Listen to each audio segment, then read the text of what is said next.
So Um, it's interesting looking at like goth as a subculture because if yeah. you look at it, if you look like early goth culture, mid to late 80s, early 90s, it's hmm basically just a bunch of tired, angsty people putting on clothes and wearing some black.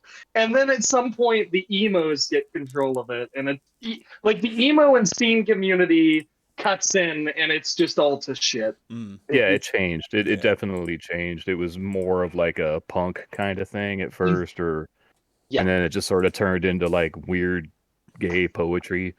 Um, which I mean, it's You know, fine for gay poets. That's great, but like for me, not so much. Mm. Mhm. a weird gay poet, I am so upset at you right now. Like, nothing against gay poets, all right? You know what I'm saying? Some of my best friends are gay poets. My favorite poets are gay. And Oh yeah, wait, probably. I Yeah, mean, that's actually. probably true. yeah, I was about to think about that. I'm like, probably all my favorite poets are gay, and that's Yeah, probably true for everybody. a really Uh, solid chance. Yeah. Can you even write poetry if you haven't had like a dick up your ass before? Well, I've written poetry, so I'll go ahead and say yes.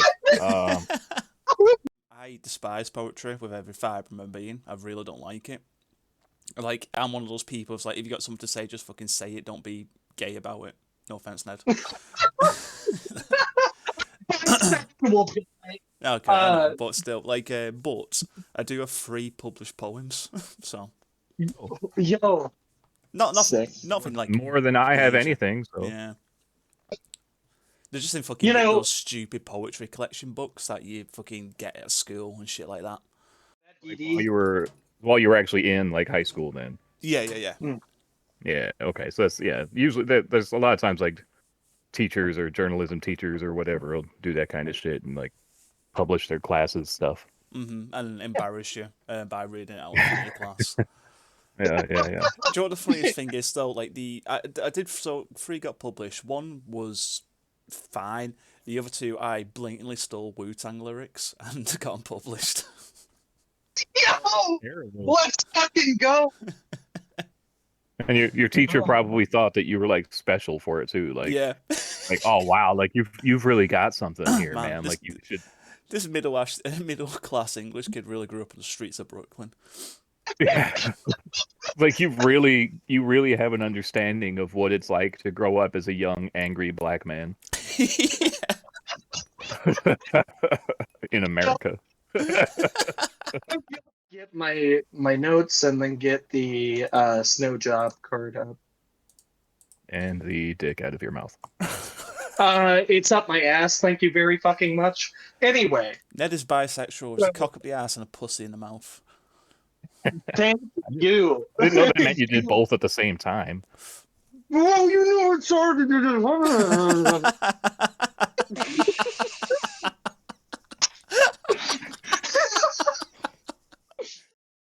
And here we are once again. It's nice and chilly, a January evening here in the XWF studios where I am snug as a bug, shoulder to shoulder, completely flaunting all of the COVID restrictions by bringing my best friends in the whole world into the XWF podcast once again. You know them, you love them, you can't stand one of them at least, and I'm not going to say which one it is, but we know it's Ned. Hi, Ned. Hey, it's me. I'm your favorite, and I know it. See, he wasn't ready because I never do him first, and I did him first. We've You also can do got things, my but- actual favorite person in the whole wide world, bar none. I love him more than actual family. No, he's not Ghost Tank. It's Gator. Hey, Gator. Oh shit! I'm second this time. Hello. I'm just trying to switch it up, you know. Otherwise, you guys start nodding off and go into autopilot. Keeps the people on their toes. I start in autopilot, but I thank you very much. That's right. Anyway, Maverick's here. All right, on with the show. Yeah. Oh, Oh fuck. Oh, we're So giddy we today. got We are. It's just all the mescaline. so we We got a fun little podcast here for you guys. We're going to go through the Anarchy results. We got the Weekend Warfare results, first ever Weekend Warfare, in fact. And then we're going to take you through for what will be the first big event of the year for the XWF with Snow Job. So it's going to be a fun one. Wayne, did you want to start us off by going through Anarchy? Sure, why not? Chronologically, this took place first, and as we all know, Anarchy is always on time. Supposedly. Allegedly, you can't say otherwise because you weren't paying attention anyway. You weren't there. You weren't there. No, you can't prove it. All right, Nope. so this one is live January 12th, 2023, the very first Blue Brand installment of the new year from the Scotia Bank Arena in Toronto, Ontario, Canada. So this one had a nice stacked card. We went over it before last episode, but I'll just run it real quick. We have John Grayson in his Anarchy debut taking on the Jessica Anderson. We have Sydney Gray, the mother of former Anarchy and XWF Tag Team Champion Kenzie Gray, taking on Gina Van Ziel in a 5-count match because 3 ain't good enough. She's got to have 5. Afria Adler taking on Major Young or Jung or something. I don't know. Lord Rab in a steel cage match against Cletus. Cletus has been a thorn in Rab's side for a while, so that's a good little grudge match. HGH versus Jason Cash. Mastermind versus Latina Submission Machina in a go-to-sleep match where somebody, either LSM or MM or the crowd, goes to sleep. And of course, in the main event, the Anarchy Championship on the line against the Super Dero, the Banana Lime Blur, everybody's favorite 4-time champion, Ruby, defending against perennial contender, Thomas Wish. So this came in, it was, we started actually with a cold open with Sydney Gray talking to Bama and others in the back here.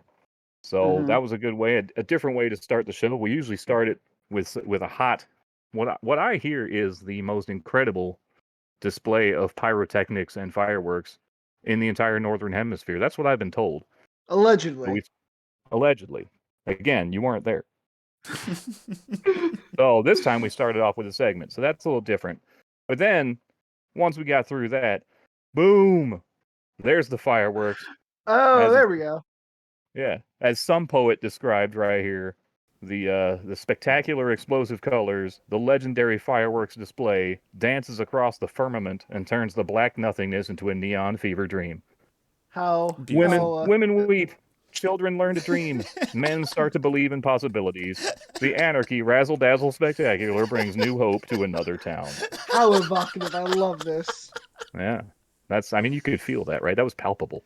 Oh, God. It was like I was Gators making will Fervor a is choke in up the everybody. air. Fervor is in the air. Anyway, so we got some nice fan-made signs that were in attendance. The first one is Sydney Gray has gray pubes. I don't know if that's true. I mean, she's the modern woman. She probably shaves. The second one, it says, choke me, Afria. I mean, she's a submission artist, so she probably could. Jason Maybe. Cash owes me $10. There's a real solid chance that he owes a lot of people $10. Yeah, And hey, Tommy, smell my feet. That was what? That was your sign? Yeah. Jason, you better pay this man. You owe him a few quid. A couple quid, mate. Fuck. So anyway, we just skipped the chitter chatter between Vinny and Bama, and we went to the first match, which the footage is missing. Well, look, they were experiencing. Vinny mentions this here at the beginning, having some broadcast issues. It's probably because it's Canadian and they don't have 5G. Maybe it could also be because of the Bing Bong Twins' lawyers. It could be. They have things locked up in the court system, folks. I mean, they've just got Anarchy's legal number. I don't know what's happening. Maybe the extreme fireworks display knocked out one of the satellite towers. That could be true. We do have our own satellite up in space, so we have a lot of possible problems for this just could have stemmed from. Yeah, yeah. We do have Space Station X up there. That's sick. That's so cool. Love it. Anyway, John Grayson defeated the Jessica Anderson apparently by pinfall. Nobody got to see it though. And we went into a segment. This is Jason Cash speaking to a female, which is rare. Her name turns out to be Miranda. Yeah. And then I don't know. Apparently, I don't know what's going on here. I think he almost got assaulted by this woman. He almost got touched in his no place, but he kept it. He kept himself pure. He didn't want to cheat on his popcorn darling, Jocelyn Spencer. So anyway, moving along, we moved on to the 5 count match. Sid Gray took on Gina Van Zyl. This was a nice match. It was good to see Sydney. I mean, I can't remember the last time she wrestled a match. It's probably been decades. I mean, she's a mother, for Christ's sakes. Her daughter's almost 30. Could have aged like wine in the ring, though. A nice Merlot. Yeah, that's true. But anyway, she ends up somehow. I don't know exactly how this ended up happening, but Vinnie Lane himself got involved in this match against his will. Huh? Yeah, he ended up accidentally affecting the outcome, and Gina Van Zyl gets pinned for a count of 5. So Sydney Gray is your winner of the 5 count match. So that's a fun one. She's been selling the heck out of it on Twitter too. Sydney Gray is not a quiet woman. Between this and her LFL debut with the Detroit Rampage, she's had a lot to talk about. It I can appears imagine. that Sydney Gray somehow slipped Vinnie Lane's Hall of Legends ring off his finger and then used it in the finish. Oh, that was how we got involved. Poor Vinny. His poor ring. Like, I'm not sure how somebody does that without somebody noticing a ring being taken off their finger. But look, I mean, the woman is just She got the deft magic touch. pickpocket. Yeah, Got the magic touch. probably sucked it off. Vinny, do you just wear the Hall of Legends? Do you just wear the Hall of Legends ring with you all of the time? Yeah. Yeah, So what? I mean, Gator wears his. all the time. On to Afria Adler took on Major Young. This one ended up again, the footage is missing, but we do know it's not missing for the same reason. So this was actually edited out due to the sheer level of violence perpetrated upon Major Young by Afria Adler. Oh. The ratings board deemed that the severe beating is not suitable for viewers under the age of 30. So winner by medical stoppage was Afria Adler. You go, girl. Yeah. She's on a winning streak, undefeated, 3-0 on the blue brand. Yes, Queen, deliver a beating we legally cannot show that defeats the purpose of televised pro wrestling. Oh. And we ran into some problems. Lord Rab versus Cletus was a steel cage match that was amazing, probably, but this one also did not air. Nobody actually got to see it. But Cletus ended up escaping the cage. And, Maybe one day we could see the footage. Yeah. Vinny, who's on the ratings board, and is it the Bing Bong twins? Did they No. manage to weasel their ways on there? It would be the opposite problem if they were the people deciding what was suitable for viewing. Yeah. So this one just didn't air. This was a production issue. I blame it again on the 5G, the Canadian issues. That's a good, But anyway, thing to blame it on. luckily, this one, the footage of Cash's second segment was completely unaffected. So he's here discussing what happened earlier with his Woosaw, the gorgeous Jocelyn Spencer. So this ends with a line that says, "You got your facial happy ending." Damn. Yeah, so this is definitely probably just slipped under the ratings board because it looks like it might have been dirty. Maybe the Big Bong Twins lawyer got involved and made sure the ratings board didn't see it. Well, you know, the twins, or the twins, and Cash do have quite the history. I mean, they fought on a boat and everything. Exactly. Having these They could have looked matches out. off the TV. Yeah. I don't know. But anyway, Cash is up next with a match against HGH. And this one, I mean, look, this one you have just got to see it. And if you do see it, let me know, because I have literally not seen it. You're the commentator. Where were you? There's no commentary. There's no, I don't know. It didn't air. The lights were out. Yeah. A literal dark match. The night that the lights went out in Toronto. But we do know that Jason Cash was victorious by pinfall. So good job, Cash. Woo! You almost got molested by a stranger and then your girlfriend rescued you, and then you won a wrestling match that no one will ever see. So, big ups to Jason Cash. Sorry about that. We'll promise to do better. I'm not getting over literal dark match. That was really good. It was very dark. Look, the Canadian fans weren't thrilled. I mean, they got their show. Maybe if we can track down some of the people who were at the arena that night, they could tell us what happened. But all we have is the record of the win-loss record here. All right, no joke. I'm sorry, but right point of view, that's a really good idea. That we just ask a fan's opinion of the match and just tell them to review it and just say what happened instead of a normal like match. That's really good. I be like that a lot. Yeah. That is a really good idea. It'd be a fun way to do some results sometimes. So that Yeah. maybe it could be like a shove it or something. Oh, yeah. That's a good Shove it from the idea. audience. Yeah. All right, so the penultimate match on Anarchy this time was Mastermind taking on Latina Submission Machina in a go-to-sleep match. This is where the winner must make their opponent lose consciousness. So this is good because you have two submission specialists. As you know, Mastermind is known for two devastating finishing holds, the Mind Sleeper, which is a sleeper, and the Mind Controller, which is a Boston Crab. So... It's such a switch up. I love it. I wanted to call submissions. the mind crab so much. The Minecraft. I don't. I guess he's Minecraft? controlling your body, but Hmm. I don't know what the mind. I don't know. The mind is controlling the body, but it's really his arms, not his mind. So I Yeah. don't know. The arm controller. Trying to like telepathically raise their legs or some shit. I don't fucking know. The arm-controlled Yeah. Minecraft. There we go. That's a perfect fucking name. Mastermind, is I wish cool. you could take notes. Yeah, this actually starts out really cool. So because it is a special match with a special stipulation, we got a special guest, which was the Cure, who don't look a day over their early 20s here in the GIF included in the results. Performing their smash hit from, I don't know, God, when I was a child, Lullaby. So Ooh. great song Oh, okay. performed by the Brit pop group, The Cure, Rob Smith, who I believe is probably 450 pounds by now, and I don't think he has hair like that anymore. Yeah, he looks like my nan. Actually, honestly.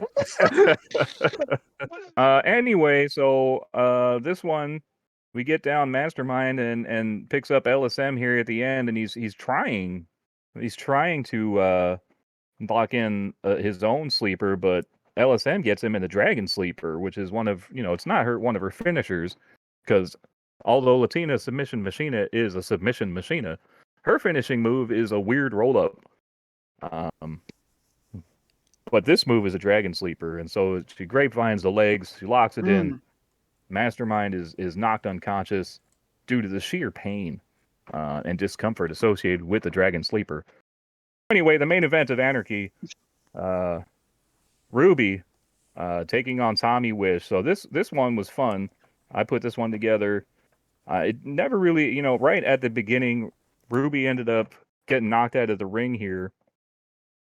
And John Black, as you all know, is Tommy Wish's tag team partner and one of the thugs, along with Reggie Estrada, sprayed Ruby in the face with spray paint because, thugs, they spray paint things.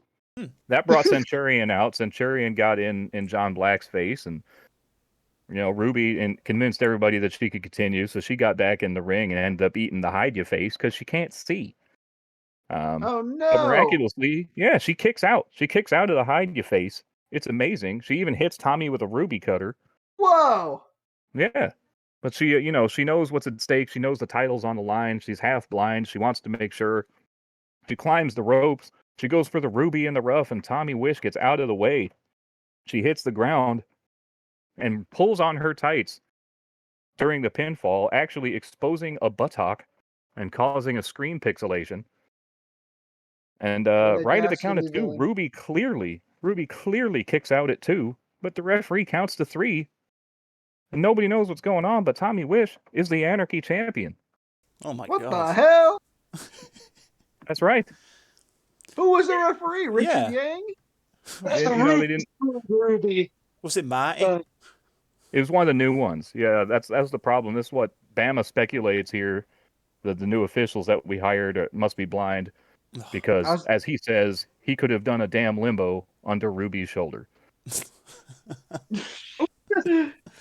But luckily yours truly is a stickler for the rules, so I got in the ring here, and you know, the referee's decision, as everybody knows, is supposed to be final. Ruby knows this. She loves rules. She loves playing by the rules, and she's accepting of the fact that the referee's decision is final, so she has lost the championship. However, at Snow Job, the rematch is going to happen, and instead of a regular XWF official, when we have Ruby versus Tommy Wish Part 2 for the Anarchy title, we're going to have two referees, Centurion and John Black.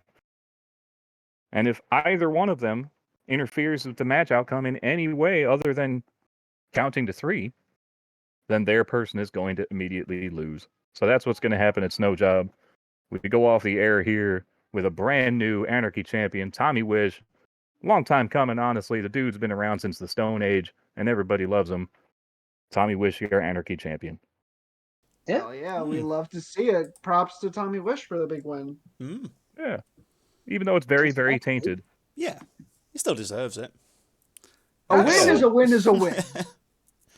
I mean, yeah, it is technically a win, right? I mean, well, and it sets up this really high-profile, big-stakes match at Snow Job. There's a chance he retains. Exactly. I mean, you know, it's not like, you know, Tommy Wish can't beat Ruby. I mean, come on. He just never did before. He just did. Well, he did now, but he never did before. Well, this is true. Well, first time for everything, and he did that first time. So, I mean, you know, it could happen for a second time now. It always could. It always could. Exactly. That's what happened on Anarchy.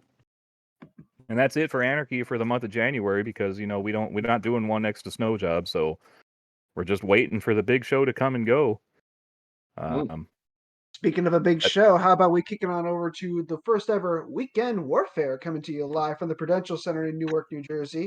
We ran over the card last episode, so but we have plenty of title matches on tap here for the big show right before Snow Job. So how about we hop right into the action? Yeah. So this is the very first one, the very first Weekend Warfare. So Newark, New Jersey, the Prudential Center, home of the Devils. Yes, very true, very true. Oh my, I didn't know that. I'm Catholic. Yeah, it's been...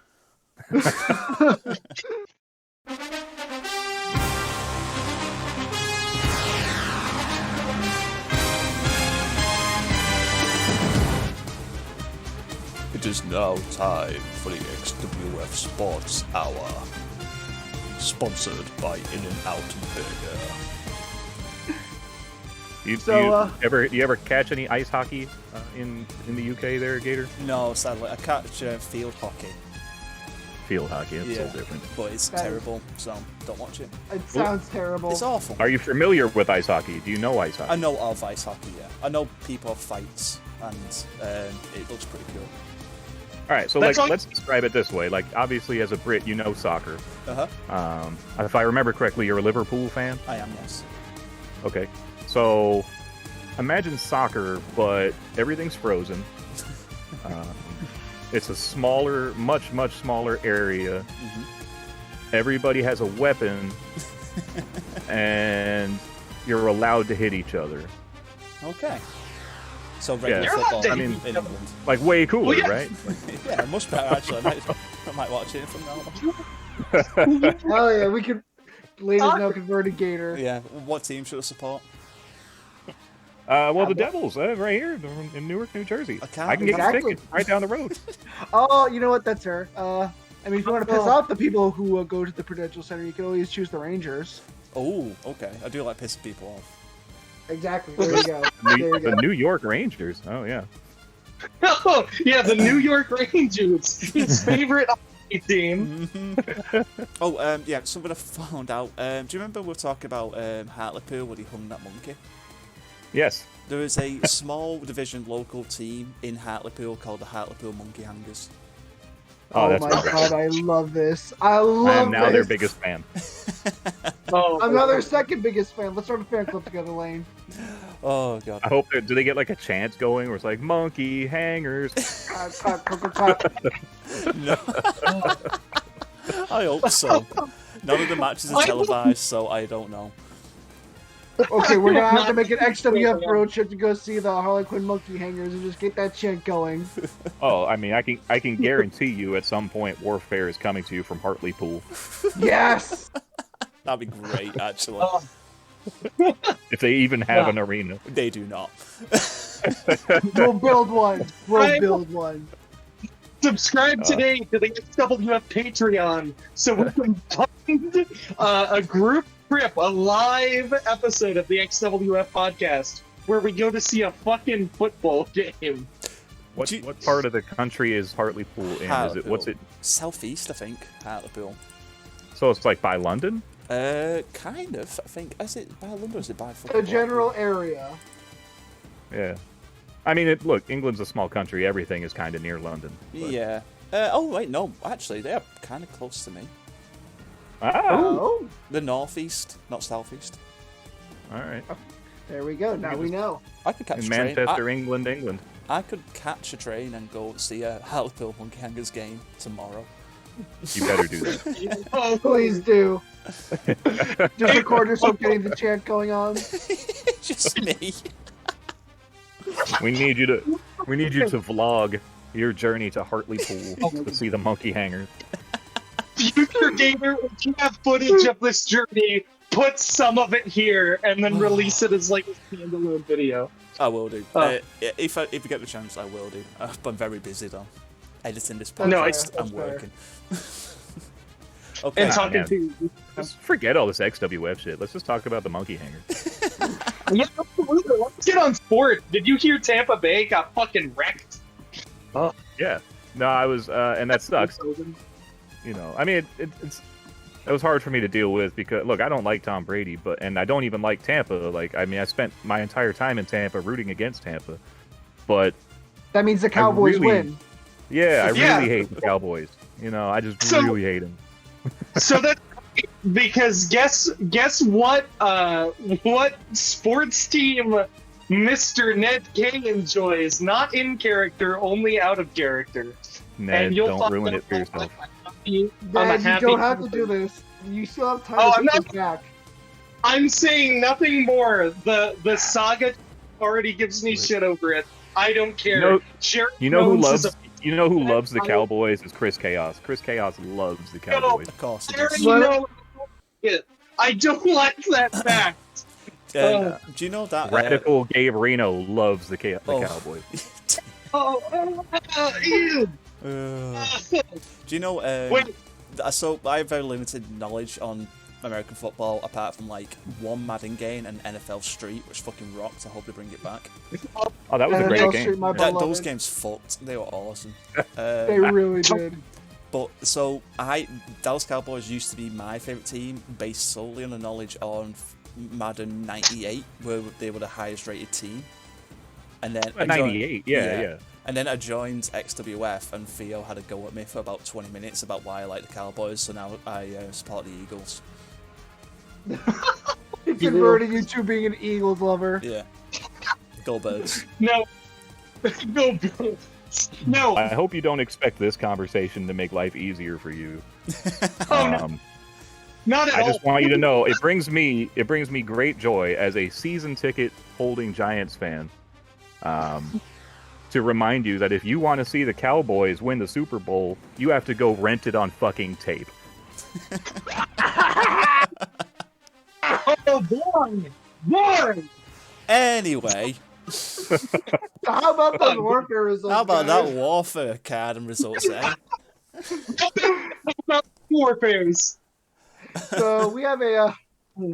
We're gonna go right back to the action here. We have a very special opening match here. It's none other than Jim Gibson's return, with a lot of other returning faces in the Jim Gibson's birthday open battle royal. It's Jim Gibson, Gary King coming onto the weekend warfare scene. We also got Michael Graves making his return, and none other than former Universal Champion Sarah Lacklan making her special appearance here. So, Gator, do you want to lead us through the action here? Yes, I certainly do. And then I do the clip of Poocher going up into space. Hey everyone, Future Gator here. I spent way too long talking about the Battle Royal, so here's the shorter version instead. Graves and Lacklan fought for a bit before spitting red mist in each other's eyes. King kicked the shit out of Jim for a bit before Jim got the upper hand with a rolling Death Valley driver. Graves threw a bunch of weapons in, including setting up a board on the outside with birthday candles stuck in it and some lighter fluid. Got back in the ring, big brawl, nice little teamwork sequence from Lacklan and King, and in the shuffle, King ends up getting thrown out by a sneaky attack from Jim with aid from Lacklan. Then Graves hits the grave consequences to Jim, sends him outside, so he's eliminated. Lacklan and Graves brawl for a bit. Jim on the outside lights up the board to blow out the candles. Lacklan and Graves are now fighting on the apron. Graves go for a powerbomb to send her out, but Lacklan counters with a Frankensteiner and sends Graves through the birthday board, meaning Lacklan is the winner.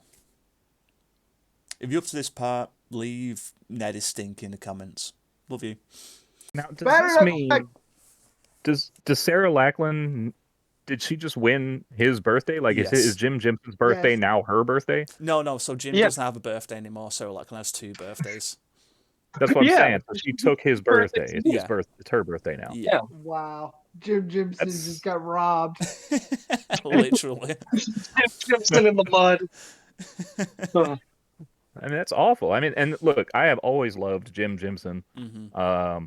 I thoroughly enjoy the Pinecone gag, his weird hatred for dolphins, and the fact that his finishing move begins with just a nice, gentle hug. Yeah. Fucking moment. Can I dissect for a moment the logistics behind the fact that A, we just had an anarchy where multiple matches were too hot for TV, and B, that we were consistently, years prior to this, showing Jim Jimpson killing a dolphin in graphic detail every fucking time he came out there. Like, how does that work? Well, it just shows you how violent that Afria Adler Major Young match must have been. Mm-hmm. That's True. true. It's equivalent to 10 Jimpson dolphin killings.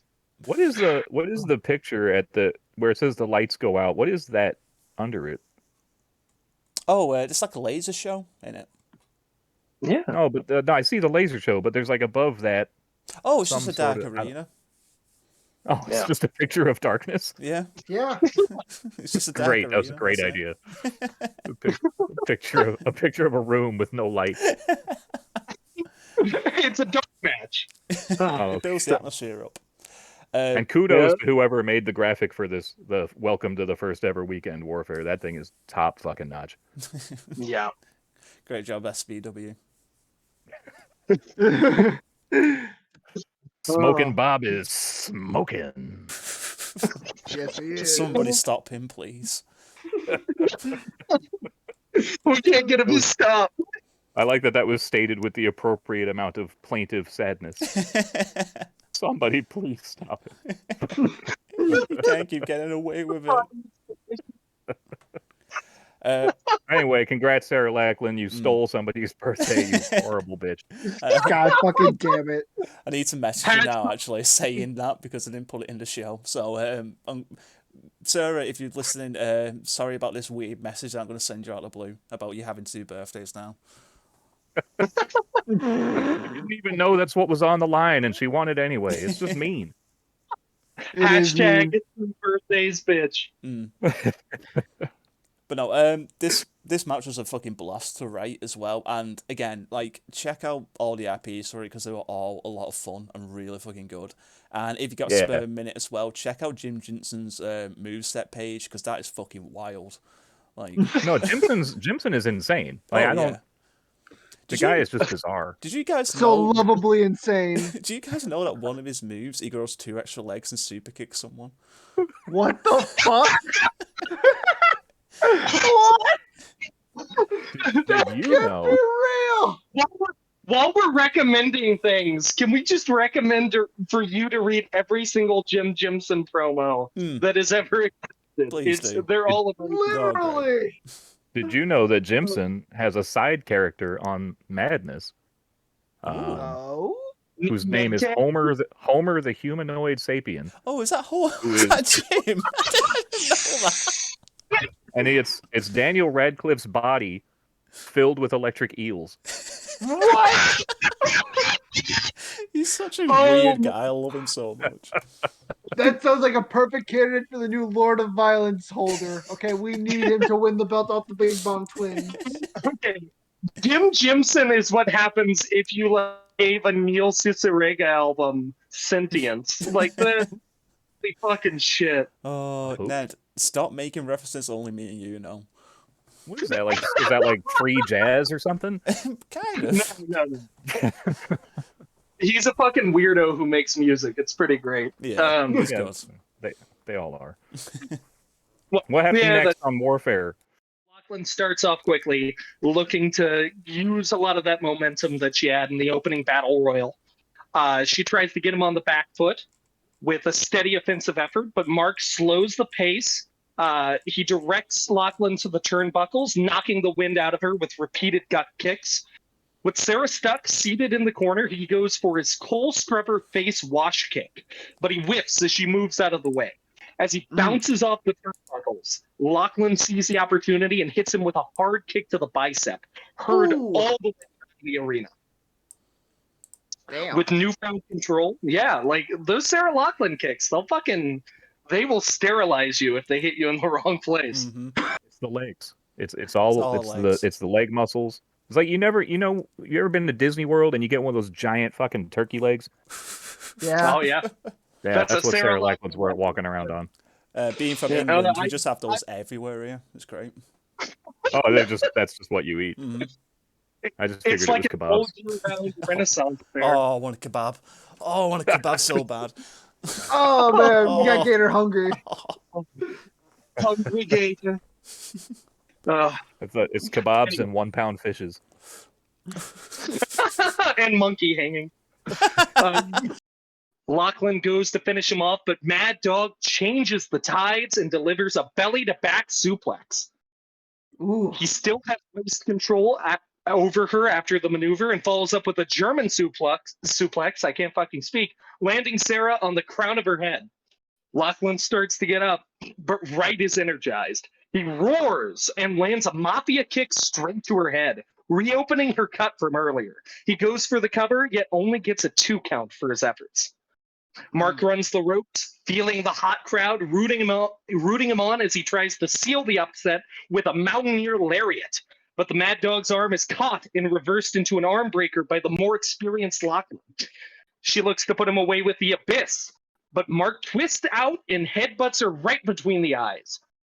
He goes for his finisher, the right way, which is an RKO for those at home. And then another reversal by Lacklan, clawing Mad Dog's injured arm, locks in the pigeon wing for Sarah. Crossface pigeon wing. Yes, sir. He pulls hard as Mark Wright desperately attempts to hang in there with the crowd at a fever pitch. But eventually the pain becomes too much and he begins to fade. The referee lifts his arm twice, watching it hit the mat firmly. Lifts for a final time, and it falls once more, leaving Sarah Lacklan with her second victory of the night over this new, exciting competitor. Let's talk about Mad Dog. Good shit Welcome from to the Mad Dog. XWF, Mad Dog. Yeah.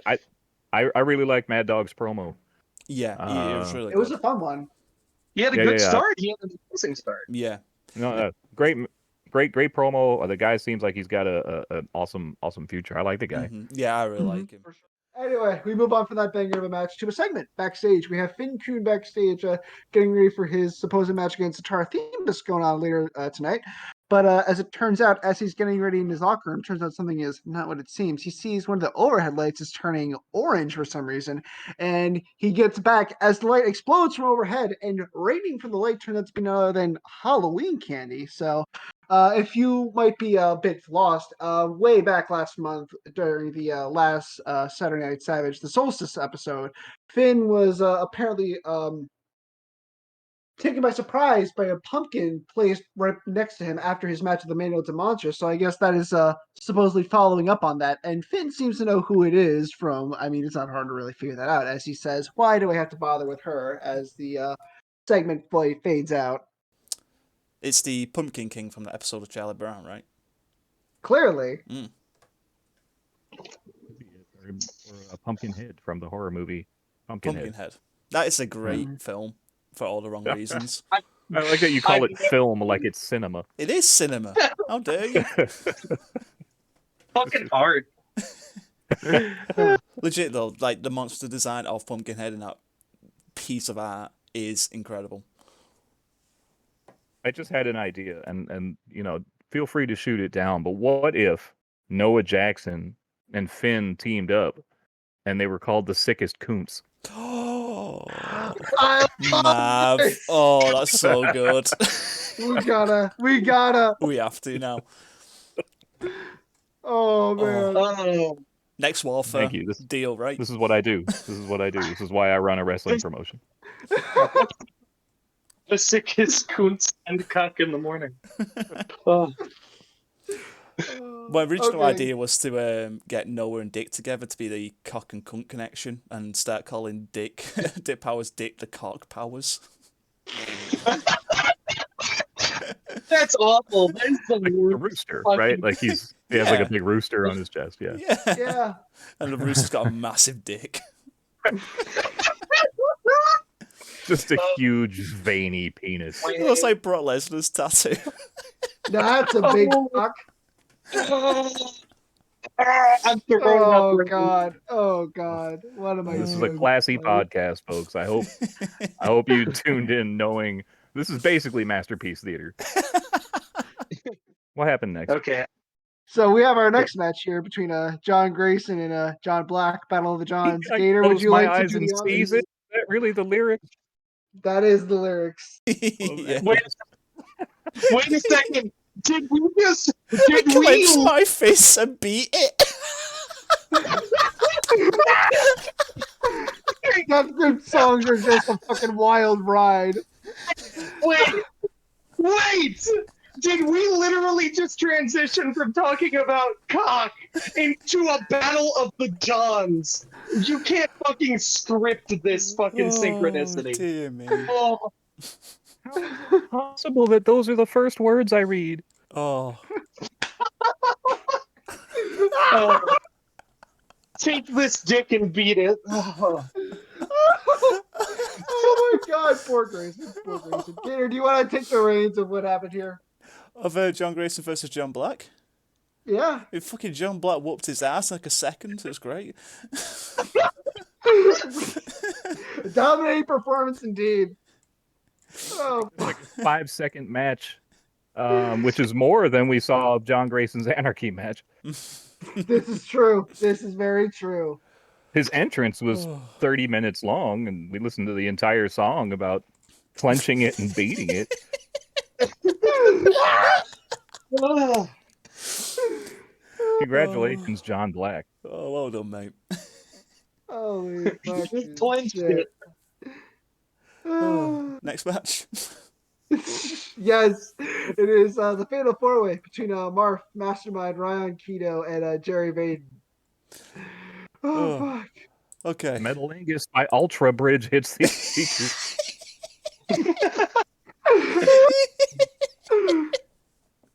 Oh, I love this. Oh, I love all of this. This is the kind of chaos I come to observe. Oh, you think you know me, but you guys really don't. Can you imagine that playing in the Gert Skill voice that Edge had, but like Mastermind dubs over the second part? Think you know me. This But you weird guys really- Kiwi voice. Oh yeah. It's like, you think you know me, but you guys really don't. One second. Grab you some macas. He's about to know me. Okay, let me go notes up for this piece of shit. Yeah. Okay, so match starts off. Immediately, Mastermind and Kido send Geri and Marf to the outside so they can have a nice 1v1. Go through a nice little sequence of wrestling moves and locks. Mastermind tries to put on the Mind Sleeper, but Kido forces them both into the corner, kicks off, rolls with Mastermind, gets her shoulders down for a 2 count. To get back up, Kido delivers a big chop, goes for a discus clothesline, but is countered with a big back body drop from Mastermind, who tries to lock in the mind controller immediately, but Kido's too fresh and too strong to roll over fully. Manages to kick Mastermind away. Mastermind carries on his momentum, hits the ropes, go for a spear, but Kido hops up and drops a double foot stomp onto our second favourite Kiwi's neck. I've wrote here, Mastermind does the most exciting move he's ever done in an arm trap release German suplex. Otherwise known as the arm controller. But Geri manages to roll up Kido. Could Geri Vayden win? The crowd gasps for a second, and it gets a 1 count. And Kido transitions on the ground and locks in Heaven's Treasure, which is cattle mutilation on Geri, who is just in immense pain at the moment. Mastermind gets into the ring, but Marf blocks him for some reason. Maybe he assumed it was a tag match or elimination, I don't know. But Marf just is in the way. And Mastermind, in his great logic, instead of breaking up the Kido submission, goes for his own submission, trips Marf, locks in the mind controller, and both Marf and Geri are in the submissions, and MM and Kido trying to duel, see which one is better. And at the end of the day, Geri gives the verbal tap out a second before Marf taps out, and the ref declares Raion Kido the winner. Well, Damn. Wow. That's a great finish. I like that finish. For sure. I like it too. It makes no sense, but I do like it. Yeah, no, I've I mean, never- logically, like, you wouldn't do that, right? No. Like, that's not how you would, like, oh, I can make you, this other person submit faster. Yeah. But I think I've never it's cool. seen- The race evokes tension. Yeah. Yeah, it's Yeah, visually good. Yes. It's a unique style of submission match where you try to submit somebody else who isn't your opponent directly. Yeah. And it's set, it should set up something cool, like a Kido versus Mastermind, like in a beat the clock submission challenge or something. Like that's, you got to follow it up with something cool like that. Oh yeah, That sounds definitely. sick. That's really cool. Or should plan that for Snow Job. Oh well. Yeah. And that fun little fatal four-way match to a vignette backstage. It is none other than a therapist sitting in her seat and looking over a young boy who is stimming furiously, and his eyes are locked onto the ceiling. And the counselor asks him about who he thinks his ideal protagonist is to try and evoke an exercise about making a story. So the boy talks about his ideal protagonist. He starts with talking about famous protagonists in fiction, something like Nathan Drake in Uncharted, Jill Valentine in Resident Evil 3, Sam Porter Bridges in Death Stranding, Lara Croft in Tomb Raider, or more specifically, He-Man. And he'd root for everybody, be a bit of a philanthropist, and he also wouldn't be afraid of being beat up or losing, just keeps going forward over and over. Probably believes in God, maybe even believes in Santa Claus. And he would fight bad guys all over the world. And he sounds like quite the guy, honestly. But he turns out there's one man who fits all these credentials and more. It is none other than the wrestler coming soon. It is Blondie. Blondie. This is a really sweet segment. I really like this. Yeah, I it's a good really like segment. it too a whole lot. Like I've seen Blondie's initial promo and just it was really fun. It was a really good one. You guys need to read it if you haven't yet. I will, definitely would. I'm honestly stupidly excited for what he's going to be doing here. Yeah, 100%. It's one of those don't judge a book by the cover things, because I saw oh, there's a new person. Oh, their name is Blondie, and I was kind of like, oh. I popped for the Matt Riddle pit base. I'm not gonna lie. Yeah. I don't know that we've had a riddle. This might be the think we first have. riddle. Yeah, Yeah, but that was cool. It'd be news to me. But and then I love the dude posted stuff, and I liked it. I love this segment. I really do like it because we're due for another super baby face as well. So this is cool. Yeah, For sure. Yeah, for yeah. sure. So I'm getting leans hard to the heels, so you got to have some babies in there. For sure. It does. For sure. I'm getting some breaking news right now that apparently our new favorite wrestler, Blondie, might be making some waves in the March Madness tournament. Interesting. We'll have to keep our eyes open for that. Yeah, Yeah. I guess. And I mean, I'll have to blink or something at least before March. But Probably. Well, in any It's event, January, we go fellas. from we go from that excellent little segment to another backstage segment after the Fatal 4-Way match, as Finn Kuhn seems to be walking at a frantic pace backstage, trying to head to the locker rooms and finds none other than Jackie O'Lantern's locker room. He brings himself in, and Jackie says, "Well, it took you long enough to come find her." So Finn obviously figures out that Jackie was the one targeting him at Solstice, and he points this out, and Jackie doesn't really hide it, and she says that she's been specifically targeting him because, well, Finn is a bit of a stuck-up little bitch, and he doesn't really like having fun in his life. Jackie, she is trying to have these harmless little pranks to try and brighten Finn's day, and I mean, she could have had multiple opportunities to try and specifically harm him, but she didn't. She's trying to just put a smile on his face. I mean, Finn points out that she has a very weird definition of fun, and she tells her to basically knock it the fuck off. Jackie says no, and he'll have to make her. When they fight at the Denzel Porter Invitational, Finn says, "No, I don't want to actually fight you." And then Jackie says, "Haha, bitch, I don't care. You can reconsider your options for the night if you really feel that way." And she proceeds to actually lock Finn in the locker room because she actually put the lock on the outside of the door instead of the inside. So now Finn is trapped in Jackie's locker room. Atara Themes is nowhere to be found. So it turns out their match can't actually happen tonight. So he just got screwed out of a win. How could that? You hate to see somebody just so amazingly outsmarted. You Yeah. think of Finn Kuhn as a cerebral assassin, but here he is. Here he is getting locked in the closet, where I some mean- say he remains to this day. And You asshole. Nothing more true to form than Maverick being confined to his room. true, it has happened That was a before, and good it will one. happen again. That's a good Thank one. you. Yeah. Thank you. So Thank you. good segment. I like this segment. Finn and Jackie. I like Jackie O'Lantern a lot, and she also makes me think of Pumpkinhead. Yes, as she does. As she does. As well, might as well bring this out there now. The RP window for the Denzel Porter Invitational 2 will be open when this releases. It starts on January 18th, ends on February 18th. And the show will be up on the February 28th on the XWF boards. So check it out. Woo! Yes. That's the Denzel show will be up on the 28th. This podcast hopefully will be up much before then. Yeah, the 27th. Yeah. Start rolling today. So we go Great. from that to none other than the tag title match, and it looks rather interesting. Put it that Speaking of- way. Me think of Pumpkinhead. Sarah Lacklan comes out again to introduce her cousin and one half of your tag team champions, Angelica Vaughn, listing her attributes and accomplishments in extensive detail, like Ned K talking about one of his matches in a podcast. Hey! Let's go. Let's go.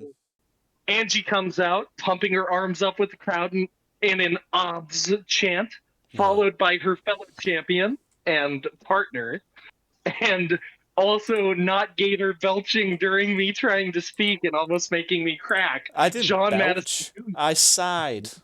You giant. Or as the giant British giant. call it, Grave Diggers Biscuits. That's the time of day. So Angie and Maddie come out, but there seems to be no sign of their challengers, Dolly Waters and Charlie Nickles. Dolly's music hits, and she comes out to the surprise of everyone, pushing Charlie in a wheelchair. What the fuck? Charlie was in an accident before the match, and he appears to be comatose, a bloody bandage wrapped around his head as Dolly grabs a mic and begins chastising XWF management for not having a wheelchair-accessible wrestling ring, and generally trashing the fans in Jersey. She threatens to take legal action to get the tag titles awarded to her team if not accommodated immediately, And to her luck, a group of ring technicians quickly fashion a lift together while John Jr. and Angie speak with the ring official, confused about why a man in a wheelchair is going to be allowed to compete. I'm sorry, I'm reading this opening speech from Dolly. This is fucking awesome. I love this. This is great. It's great. It's great. I recommend that you read this opening Dolly promo. Following a commercial break, Charlie is lifted up to the apron, still appearing to be unconscious, as the match finally kicks off. JMJ and Waters are the starting competitors for each team. Junior goes for the handshake, which is shockingly accepted by Dolly, only for her to grab further down on his arm and give him an Indian burn, followed by a kick to the sternum. This is Waters. What a fucking heel. Oh my god. What a shitty little stain. The sternum kick me. He's pushed off balance, recovers, and tries for some offense of his own, only for Dolly to slip to the outside. Madison, much to the disapproval of Vaughn, pursues and is tripped by Dolly Waters, connecting with a diving knee from the apron as the ref continues to count. Waters shouts a few unpleasantries at Angie, Dolly continuing to control JMJ as he attempts to get back into the ring and cease the onslaught of offense from Dolly. Angie, annoyed by the consistent foul play from Waters, despite no rules being technically broken, shouts at the ref, who is distracted by her words, leaving Dolly a perfect opportunity to get more brutal as she slams his head with forearms, busting his nose open shortly after. The action makes its way back into the ring. The crowd is furiously booing the display, which I feel the need to stress. One half of the team they are booing probably is not hearing any of it. Yeah. The referee finishing his argument with Angie just in time to miss an eye rake from Waters onto John. But Madison finds him down and clobbers her face, taking the chance to hit her with a suplex out of nowhere. He goes for the cover, but only gets a 2. An explosion of energy in the crowd serenades them as Dolly is whipped into the turnbuckles, her neck flinging backwards. But JMJ can't capitalize further. He crumples to the canvas as he reaches towards Vaughn for the hot tag, which she makes with ease. The stadium is eager to watch Angie beat the snot out of Dolly, but Waters tags in Charlie Nickles. The venomous Angie goes for Waters, but is blocked by the ref. The ring crew disassemble the rope somewhat to allow Charlie to enter, wheeled in by his teammate. Before Vaughn can decide who she should hit, Dolly begins ramming Angie with the wheelchair, the metal plates holding Charlie's legs in place colliding with Vaughn after each push. So wait, hold on. Yeah. So Dolly is like violently Weekend at Bernie's-ing against Angie Vaughn right now. Yes. Yeah. It looks like it, yeah. And she's got the upper hand. The referee's just like, okay, that's fine. Yeah, this should be a DQ, technically, shouldn't it? It should. Does Charlie is a foreign object? Well, it's The wheelchair would be yeah. considered a foreign Chris? object. Yeah. You're not allowed to hit people with vegetables.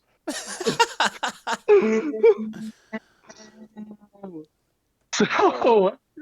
becoming sick of these tactics, Angie leaps over Nickles as Waters goes for another shove, eating a kick straight to her face and stumbling backwards from the blow.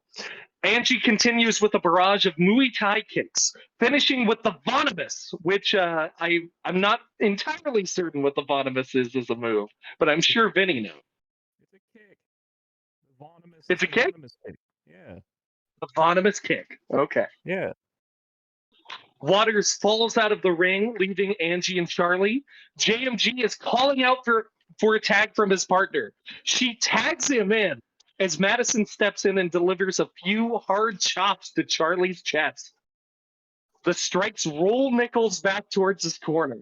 JMJ lifting Charlie's legs as he prepares for a figure 4. only for his attention to be grabbed by the sound of Angie Vaughn being strangled by Waters with the loose ring rope. Ooh. John runs over to free his partner while Dolly rushes around to her corner, sneakily tagging Nickles. Madison successfully helps Vaughn, but just as he rushes towards Charlie, he's intercepted by Waters, who locks him in the rolling Waters submission. He stretches a hand out to grab the ropes, but it has his fingers stomped by Waters' free leg. Pulling him more securely in the ring, Angie tries to go for the save, but she's too exhausted to get there in time. And John Madison Jr. taps. Your new tag team champions in unconscious and wheelchair-bound Charlie Nickles and Dolly Waters. We're never going to hear the end of this from Charlie. Never. Never. Nope. Not at all. I mean, this has to be the same referee from the Ruby Tommy Wish match. I just don't understand. There's like a lot of things happening here. And then what happened? Am I right that it pretty much immediately after the match, Nickles just pops up? Yep. I don't think it does. Yeah, Charlie Nickles has made a sudden and full recovery as he leaps from his wheelchair and hoists Dolly up on one shoulder.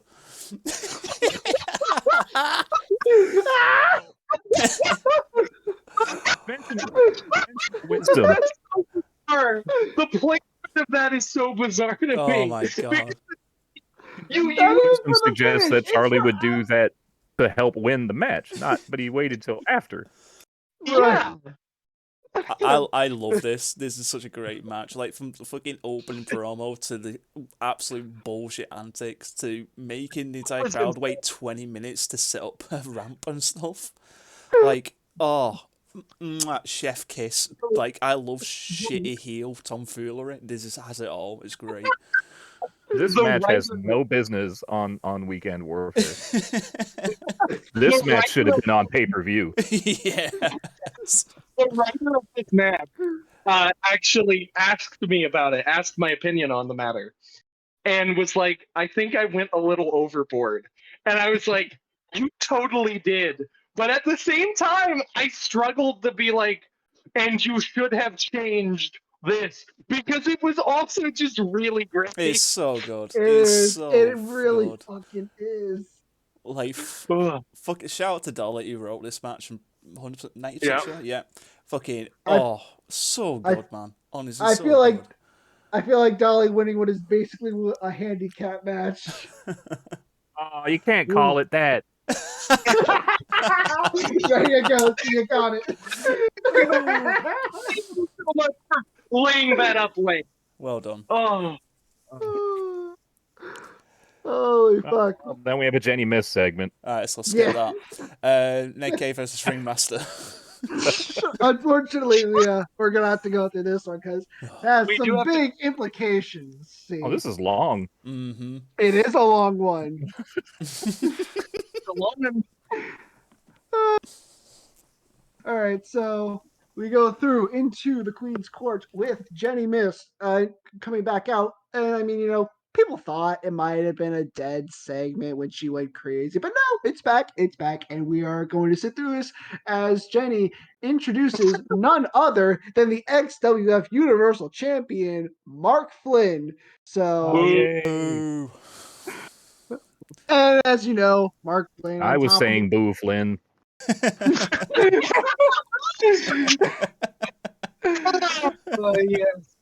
Yes. Thank you so much.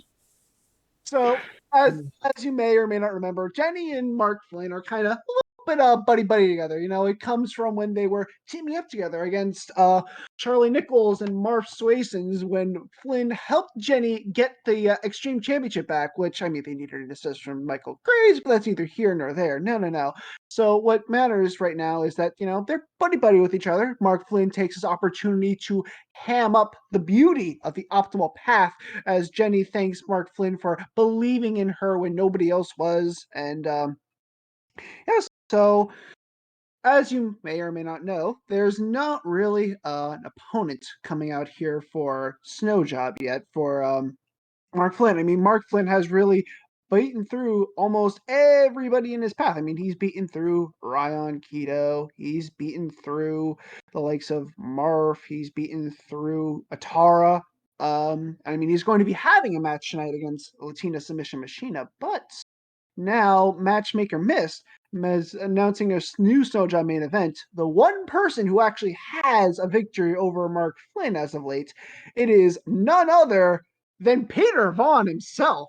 So Vaughn's a little smug bastard himself. I mean, obviously, as you know, he is the current WGWF champion. He is the winner of the World Series of Wrestling tournament. I mean, he's one of the top guys in the entire industry right now. And I mean, he has all the right to be rocking the momentum as he is not really so amused about this. He tries to interject and explain why Peter Vaughn will not be challenging him. I mean, Flynn tries hyping up that they're the most dominant duo in the WGWF, and I mean, they're unstoppable together. CCPE is meant to be together, but Vaughn tries counteracting this. I mean, he talks about how he himself was a former Universal Champion, beating Jim Cadis, and he's a TPW International Champion. He's the WGWF World Champion, and now he seems like now it's the perfect time to win the XWF Universal Championship again and become a simultaneous 3-belt holder. So I mean, fists start to fly here, and I mean, chaos is going on here. Jenny is trying to restore order to here, and all of a sudden, Goth steps out onto the entryway, his face dead serious. And as you may or may not remember, Goth has a date with Jenny Myst for Snow Job. Then all of a sudden, Goth comes in, and all the XWF superstars in there are just throwing hands once more. The two Snow Job main events are becoming unglued, and I mean, it is just pandemonium. That was a lot. There's a lot to digest in There this was a segment. lot.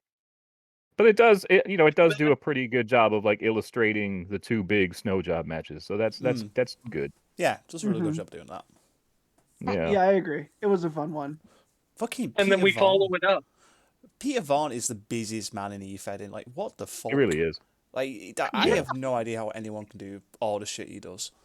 I aspire to have what? both his writing skills and his time management skills, because holy fuck. Tell me about it. I'm glad you said it. I'm glad you said it because, like, holy fucking shit, Peter just does so much.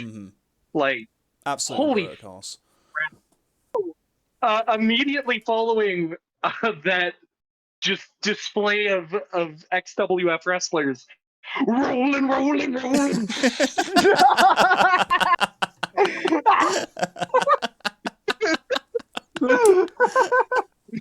Oh god. Impression of one of the greatest musicians of our time, Frederick Durst. The man who brought peace to Woodstock 99. I just say that Frederick Durst sounds like my least favorite historical figure ever. Like, if I heard about him, it would be like, oh, he owned this plantation and, like, blew up this swamp. Like, oh, man. And changed Frederick new Durst. metal forever. The man is the wielder of the chocolate starfish and the legend of the hot dog water. Oh, I heard he Oh. also covets a legendary $3 bill, y'all. he did it all. Like, did it all for the nookie. Every bit of it. Every bit of it for the Nook. Oh my fuck. If you're thinking of Frank Sinatra and how he did it his way, you should know. You have to do it his way or the highway. Oh, Holy fuck. Ned Cave fuck. is I ringmaster, need you to everybody. know. I need you to know that I've seen Limp Bizkit in concert. Same. I am glad to say not same for me. Oh, it was the Oh. worst show of my life. he opened with Rolling. Iron Maiden were coming on, so everybody left. He complained for a bit and played Golden Cobra, and everyone left even more. It sucked.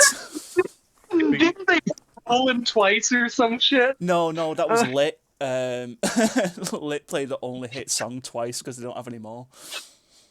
Oh my god. Their songs. Oh, fuck. At the concert that I saw, it was in Ozfest in, I want to say, 1997 or 98. And so it was when the Backstreet Boys first started becoming a thing. Mhm. So Durst's like whole stage show was a giant toilet, and he would like flush these big cardboard cutouts of the Backstreet Boys down the toilet. What the fuck? What a Yeah. cool guy. The 90s, man. That guy's really sick. God Okay. damn. Oh, we have a Ned K match? All right, let's go. Yeah, Ned K versus Ringmaster for the television championship. Hey, it Now- beats watching Biscuit. So I mean, I remember Limp Bizkit 25 years later. fuck you. Oh man! All right, so the two of them are facing off now, and I mean, if you've been following along with the story between Ned K and Ringmaster, I mean, it's not been pretty. I mean, with Ringmaster's sudden shift in personality, one might say. I mean, Ned has not been taking kindly to this, and he's been giving Ringmaster the works verbally, and I mean, it shows here because I mean, like they're going at it like back and forth, to really start things off, and I mean, Ned K was really trying to bring the big man down with some impressive spinning heel kicks, but before Ned can really get a foothold in the match, I mean, Ringmaster just shows off his impressive strength and just bench presses Ned, and then all of a sudden, Ringmaster starts to really put a target on Ned himself and shows off some of his own ring IQ with a shoulder version of the Snake Eyes and really targeting Ned's shoulder here. So, but Ned doesn't go down because Mama didn't raise no bitch, and he leaps over the Ringmaster with a backflip super kick. And I mean, Ned just really showing off his incredible athleticism. I need to cut in here. Mama definitely raised a bitch. I just happen to be good at wrestling. Like, I'm trying to talk you up here. I'm trying to talk you up, and you're just shitting on yourself here. Like, No, let he's this not be gonna let known. you. He's not going to let you compliment his mother. Exactly. Don't you dare. Like, Fair enough. Fair enough. So Ringmaster keeps targeting the shoulder, and I mean Ned is just really starting to hurt from that now because I mean limb targeting is always something that's been very successful in wrestling, as you know. Wins many matches. Of course. But Ned still refuses to go down. He still kicks out of Ringmaster's offense. And I mean, eventually now, just a gorilla suplex over the top rope sends Ned K to the outside. And I mean, Ned is just reeling here. And eventually now, Ringmaster charges diving spear through the ropes, but Ned K manages to avoid it. So, I mean, Ned K is, scraping and clawing his way through this match, having to battle back from the back foot here. It looks like there's going to be a count out here, but as it turns out, Ned sees that Ringmaster is getting back up to his feet, and he goes for the TDA, the Springboard Hurricane Rana, but he learns that you cannot flip Ringmaster, and he just power bombs Ned now right through the steel ring steps. Ned gets absolutely blasted by the power bomb, and he is not in a good way right about now. Is that a thing? You can't flip him? It is a thing now. All It's right. a thing I now. guess this one time, yeah. Yeah, Dick Powers is immune to the small package. Ringmaster's immune to going 360. Immune to the hurt. Exactly. Yeah. It's got to be canon. This can. Exactly. Match writers better be taking notes here. But I hope he's paying attention to what we're doing to his character for him.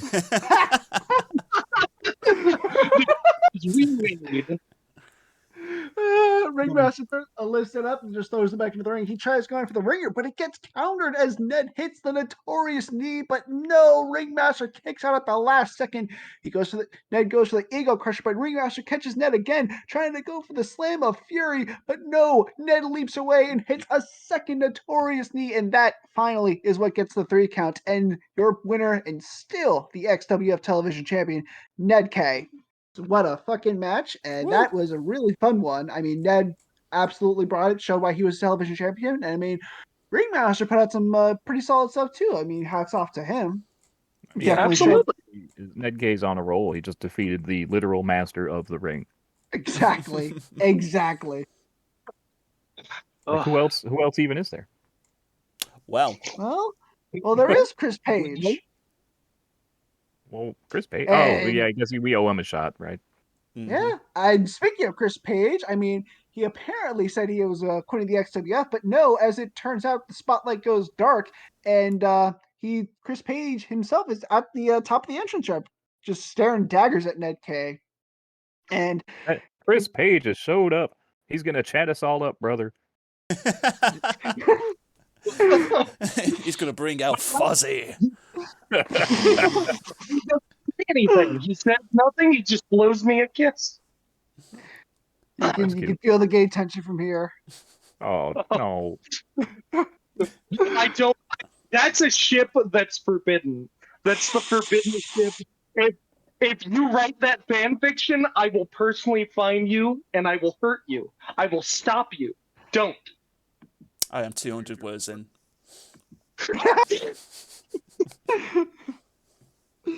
Don't worry, Gator. Just protect yourself with a gorilla, and you'll be fine.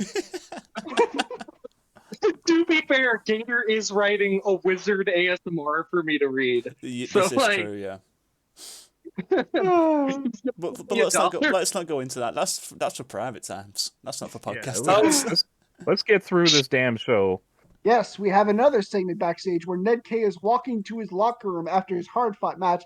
Then all of a sudden, a flying hammer comes out of nowhere and hits Ned in the back of the head. He hits the floor immediately. It's none other than the hammer, Vaughn. Sorry. okay. I feel I have the right to say this, but I'm getting real sick of guys named Chris. Well, it's Chris spelled What you differently. take from this? It's Chris spelled That's what you take differently. away from this. Yeah, it's Chris the douchey spelt way. Of course, there is obviously like a worse Chris in this scenario, and it's Yeah, obviously RIS.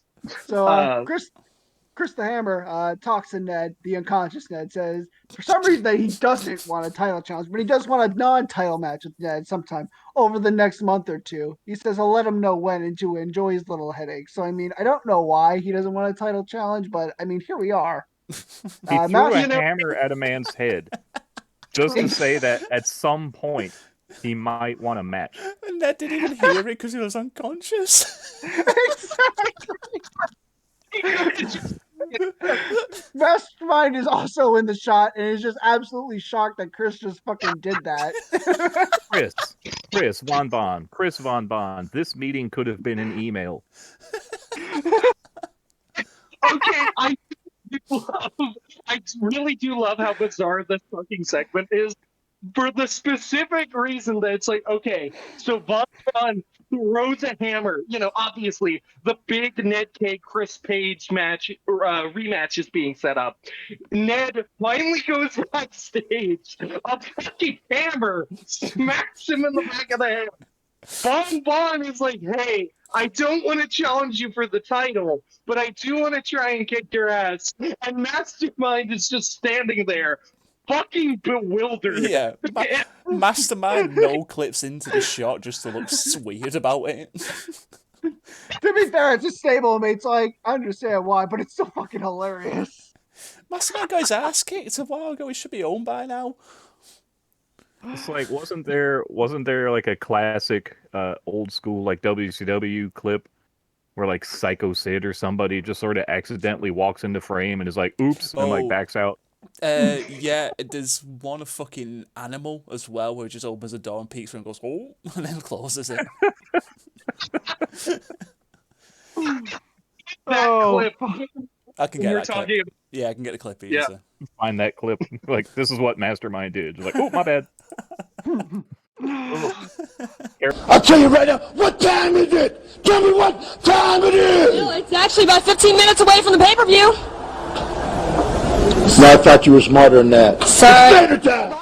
We have one match left. It is none other than the Universal Championship match between Mark Flynn and Latina Submission Machina. Now, obviously, sparks are flying between these two because Latina Submission Machine LSM, she is confident in the belief that she can out-wrestle Mark Flynn. And Mark Flynn, as you may or may not be aware of, prides himself on being a submission specialist. So the two of these guys just go out there and put on an absolute submission clinic to get us going here. And Flynn is just an absolute shitheel the entire time, yelling at the crowd, is this your hero? Is this what you think the champion is? And obviously the crowd is for LSM, and LSM makes Flynn pay repeatedly for trying to showboat to the fans and taunt them. And there's multiple different times where it looks like LSM can just pull off the upset, but Flynn just wheels his way back into the match. And Flynn doesn't just prioritize the win, he prioritizes trying to out-wrestle LSM because he wants to debunk the claim that he can be out-wrestled. And it really just adds to this sort of almost a chess match layer of an element here, with just the two of these guys trying to put out their absolute best and just trying to either win the match or just claim superiority as a whole here. And ultimately, it results in, honestly, I mean, just like a whole bunch of near different falls here. I mean, LSM manages to. Sorry, hang on 1 second. I lost my. It's not a Finn Kuhn match. We don't have to go into this level of detail. It's not a thinking match. No, you're right. You're right. I just lost my position here. I'm trying to scroll through here. But there's a lot of big different spots here. Like Flynn stands up and hits a power bomb for the turnbuckle straight down onto the mat. LSM just in pain. I mean, and LSM 2 manages to snag her ankle on the bottom rope just time and time again to get out of sticky situations. And just honestly, but ultimately, in the end, Mark Flynn manages to get the Fujiwara armbar in the center of the ring, and unfortunately, LSM shakes, her arm shakes. She tries to go on with every fiber of her being, but Flynn twists the arm even further, and LSM is unfortunately forced to tap out here. And Mark Flynn is still your XWF Universal Champion. Boo. Boo. That guy.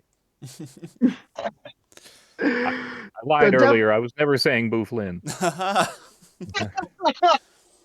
Swerve. Fuck you too, Lane. What a great show. It was a great show. Top to bottom.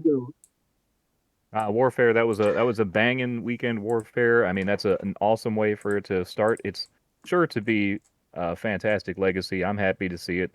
Everything you could dream of is on here. You got debuts, you got returns, you got big title matches, you got title changes. You got flying hammers. You got flying hammers. By a guy named the Hammer.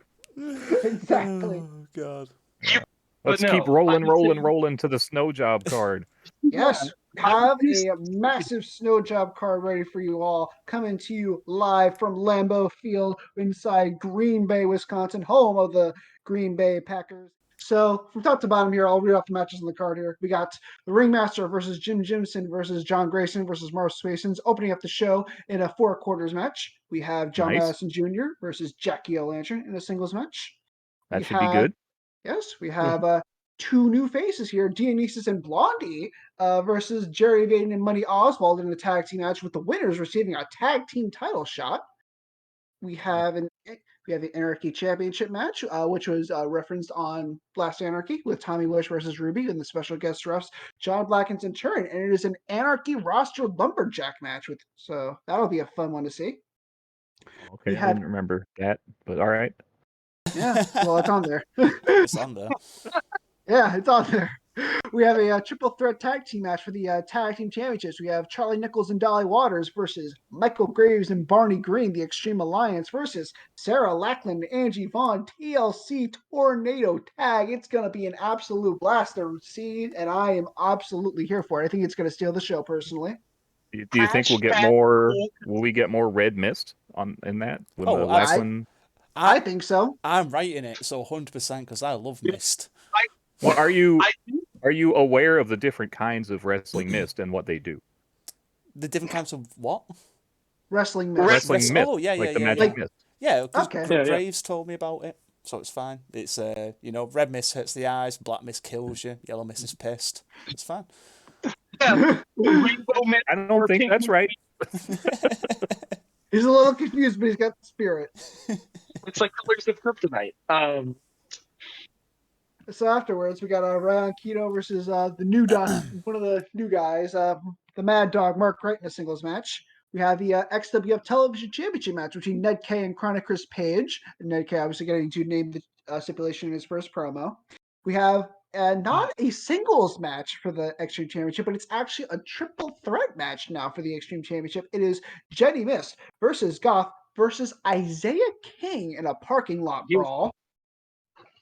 And then finally, the main event, we have Mark Flynn versus Peter Vaughn in an extreme optimal path match with a special guest referee, none other than Olmec. It is an updated version of the aggro structure from Bad Medicine. This one comes equipped with treacherous booby traps and controls, rock slide and boulders. One side of the mountain will go flat at random intervals, which will send the climber all the way to the bottom. The Universal Championship rests at the top with the first man to grab the title winning. Legends of the Hidden Temple, right there. That's exactly what I was like. Are we doing the Snow Job main events on like the set of Double Dare? Looks like it. Looks like it. Well, that's a sloppy Snow Job. Wow. Wow. Are you proud of yourself? I am very proud of myself. You could tell he was waiting to bust that one out. Oh, wait. I did. Bust that one out. Yeah. Bust the one Whiteout. Hey! So Snow Job's gonna just smack you right in the uvula. I don't like that. I don't like that at all. Oh, God. But yeah, great card. I'm looking forward to the show very, very much. Wonderful. Likewise. It's a great show, great build up to it, and in my opinion, this was a great podcast because it was with great people and also Ned. Thank you, Lane. I love you. I love you Thank too, you. Lane. I'm going to. I'm sure you're fine. Yeah. I'm sure I am too. No, I think it's a pretty good podcast. No. Well, that's all we've got. Unless anybody has anything they want to add, I think we did a very thorough rundown of what we got going on. We hope to see you. We'll be back in the podcast chairs here in a couple of weeks after Snow Job has happened. We'll have more cards to discuss. We'll have the big show as well as hopefully the end of the month Madness episode that we can discuss. So a lot of big things happening in the XWF. Stop by the site, join today. We're secure now. We are officially HTTPS and not HTTP. So finally fixed that. That's why those YouTube videos didn't work, in case you were wondering. Oh. Oh. Well, there you go, folks. Congratulations to Maverick for getting through this one without crying. And let's get out of here and let Gator go to bed. Anybody got anything they want to say? I don't have anything I want to say, but Lane, do you have something you want to say? Absolutely. You know what? I've been thinking about this since we started the show, and I just want to say, Ghost Tank is tag teaming with Geri, Vayden. Fuck the Cowboys.